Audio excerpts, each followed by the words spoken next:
کہہ دیجئے موت کا فرشتہ جو تم پر مقرر کیا گیا ہے تمہاری روح قبض کرتا ہے، پھر تم اپنے رب کی طرف پلٹائے جاؤ گے۔ اور کاش آپ صلی اللہ علیہ وآلہ وسلم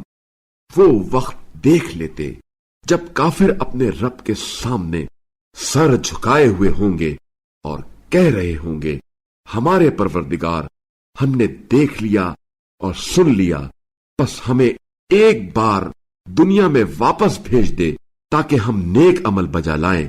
کیونکہ ہمیں یقین آ گیا ہے۔ اور اگر ہم چاہتے تو ہر شخص کو اس کی ہدایت دے دیتے، لیکن میری طرف سے فیصلہ حتمی ہو چکا ہے کہ میں دوزخ کو جنوں اور انسانوں سے ضرور بھر دوں گا۔ بس اب اس بات کا ذائقہ چکھو کہ تم نے اپنے اس دن کی ملاقات کو فراموش کر دیا تھا، ہم نے بھی تمہیں فراموش کر دیا ہے، اور اب تم اپنے ان اعمال کی پاداش میں ہمیشگی کا عذاب چکھتے رہو جو تم کرتے تھے۔ ہماری آیات پر صرف وہ لوگ ایمان لاتے ہیں جب انہیں یہ آیات سمجھا دی جاتی ہیں تو سجدے میں گر پڑتے ہیں اور اپنے رب کی ثنا کے ساتھ اس کی تسبیح کرتے ہیں، اور وہ تکبر نہیں کرتے۔ رات کو ان کے پہلو بستروں سے الگ رہتے ہیں، وہ اپنے رب کو خوف اور امید کے ساتھ پکارتے ہیں، اور جو کچھ ہم نے انہیں دیا ہے اس میں سے خرچ کرتے ہیں،